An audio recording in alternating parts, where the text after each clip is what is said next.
Assalamualaikum warahmatullahi wabarakatuh.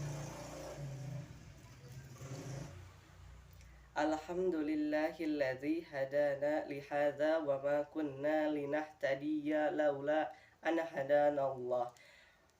Asyhadu an la ilaha illallah wahdahu la syarikalah wa asyhadu anna Muhammadan abduhu wa rasuluh. Wassalatu wassalamu ala nabiyyina Muhammadin wa ala alihi wa sahbihi wa mawalah wa man tabi'a bi ihsanin ila yaumil qiyamah. Amma ba'du, faya ayyuhal ikhwanu rahimakumullah, usikum wa iyaya bitaqwallahi haqqa tuqatih wa la tamutunna illa wa antum muslimun. Jamaah salat Jumat rahimakumullah, segala puji dan syukur hanyalah pantas kita haturkan kepada Allah Subhanahu wa taala. Kita memujinya, meminta pertolongan kepadanya, memohon ampun kepadanya atas segala dosa, dan meminta perlindungan kepadanya dari keburukan dan amal kita. Salawat serta salam semoga senantiasa tercurah limpahkan kepada Nabi Muhammad Sallallahu Alaihi Wasallam, kepada keluarganya, para sahabatnya, dan siapa saja yang mengikuti jalan beliau yang lurus dan yang mengajak kepada Siratal Mustaqim hingga hari kiamat. Pada kesempatan khutbah Jumat kali ini, tak lupa khatib selalu mengingatkan kepada jemaah sekalian untuk meningkatkan ketakwaan kepada Allah Subhanahu wa taala sebagaimana dalam firman-Nya. A'udzu billahi minasy syaithanir rajim. Bismillahirrahmanirrahim. Ya ayyuhalladzina amanu taqullaha haqqa tuqatih wa la tamutunna illa wa antum muslimun. Yang artinya, hai orang-orang yang beriman, bertakwalah kepada Allah dengan sebenar-benar takwa kepadanya, dan janganlah sekali-kali kamu mati melainkan dalam keadaan beragama Islam. Quran Surat Ali Imran ayat 102. Jemaah salat Jumat rahimakumullah, banyak orang yang baik telah wafat. Kemudian kita kenang dengan berbagai sifat yang mulia. Salah satu di antaranya adalah sifat ikhlasnya. Keikhlasan menjadi karakter yang melekat dalam pribadinya saat berjuang, berkorban demi agama, bangsa, dan negara. Secara bahasa, akar dari ikhlas adalah khalasa dengan makna bersih, jernih, tidak tercampur. Secara istilah berarti beramal semata-mata mengharap ridho Allah Subhanahu wa taala. Ikhlas adalah berbuat tanpa pamrih. Namun persoalan itu tidak ditentukan oleh ada atau tidaknya imbalan materi, tetapi ditentukan 3 faktor, yakni niat yang ikhlas atau ikhlas aniyah. Dalam Islam, faktor niat sangat penting. Apa saja yang dilakukan oleh seorang muslim haruslah berdasarkan niat mencari ridho Allah Subhanahu wa taala. Innamal a'malu binniyat. Sesungguhnya segala amal perbuatan bergantung pada niat. Beramal dengan sebaik-baiknya. Itqa'an al-amal. Seorang muslim yang mengaku ikhlas melakukan sesuatu harus membuktikannya dengan menjalankan perbuatan itu dengan sebaik-baiknya, tidak boleh sembarangan. Amal tidak ada kaitannya dengan honor atau imbalan, sehingga salah satu bila ada yang memahami bahwa apabila bekerja tanpa mendapatkan honor, maka dapat bekerja sesuka hati tanpa memperhatikan kualitas kerja.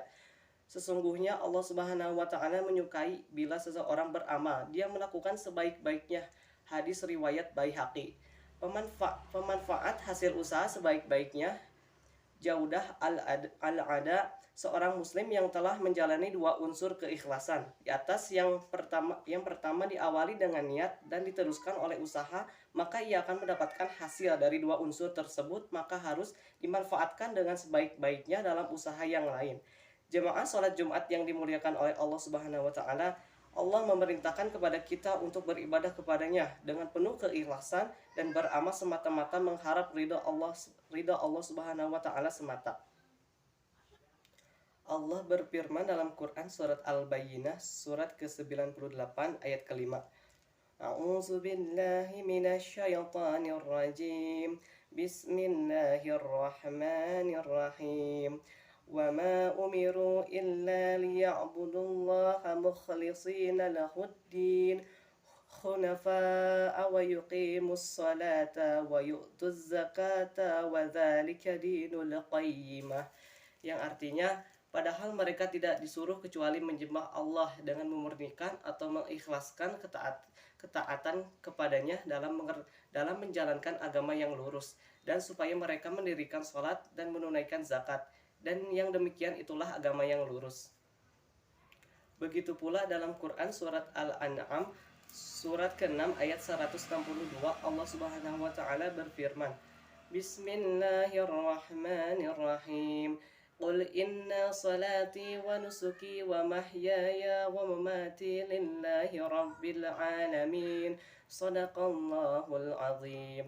Yang artinya, katakanlah Muhammad, sesungguhnya salatku, ibadahku, hidupku, dan matiku hanyalah untuk Allah, Tuhan seluruh alam. Hanya dengan keikhlasan semua amal ibadah akan diterima oleh Allah Subhanahu wa taala. Seorang mukhlis tidak akan pernah sombong kalau berhasil, tidak putus asa kalau gagal.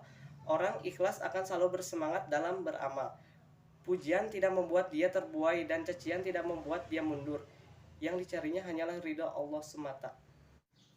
Tapi seseorang yang tidak ikhlas akan cepat terbuai dan lupa diri bila mendapatkan pujian, dan cepat berputus asa menghadapi segala rintangan dalam perjuangan. Namun yang kita harus selalu waspadai adalah sifat riya.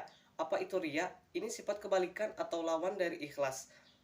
Riya adalah melakukan sesuatu bukan karena Allah, tapi karena ingin dipuji atau karena pamrih lainnya. Rasulullah SAW menyebut riya sebagai syirik kecil, dan beliau paling mengkhawatirkan syirik kecil itu terjadi pada umatnya. Sesungguhnya sesuatu yang paling aku takutkan terjadi pada kalian adalah syirik kecil. Sahabat bertanya, apa syirik kecil itu ya Rasulullah? Rasulullah menjawab, riya. Hadis riwayat Ahmad. Semoga Allah meridhoi setiap langkah kita agar dijauhkan dari sifat riya dan tergolong kepada umat yang ikhlas beramal. Barakallahu li wa lakum fil Qur'anil azim wa nafa'ani wa iyyakum bima fihi minal ayati wadh-dhikril hakim wa taqabbala minni wa minkum tilawatahu innahu huwas samiul alim. Alhamdulillahi wa syukurullah wa la hawla wa la quwwata illa billah. Wassalatu wassalamu ala Rasulullah nabiyyina Muhammadin wa ala alihi wa sahbihi wa mawalah. Ashhadu an la ilaha illallah wahdahu la syarikalah wa ashhadu anna Muhammadan abduhu wa rasuluh la nabiyya ba'dahu amma ba'du faya ibadallah ittaqullaha haqqa tuqatihi faqad fazal muttaqun. Jamaah sidang Jumat yang berbahagia rahimakumullah, marilah kita akhiri pertemuan yang mulia ini dengan berdoa. Semoga Allah Subhanahu wa taala berkenan memberikan kita kemampuan untuk melaksanakan anjurannya sehingga kita meraih kesuksesan dan kebahagiaan di dunia maupun di akhirat. Alhamdulillahi rabbil alamin. Wassalatu wassalamu ala nabiyyina Muhammadin wa ala alihi wa sahbihi ajma'in. Rabbana zalamna anfusana wa illam taghfir lana wa tarhamna latakunanna minal khasirin. Rabbana atina fid dunya hasanah wa fil akhirati hasanatan wa qina adzabannar. Subhana rabbika rabbil izzati amma yasifun wa salamun alal mursalin walhamdulillahi rabbil alamin. Wassalamualaikum warahmatullahi wabarakatuh.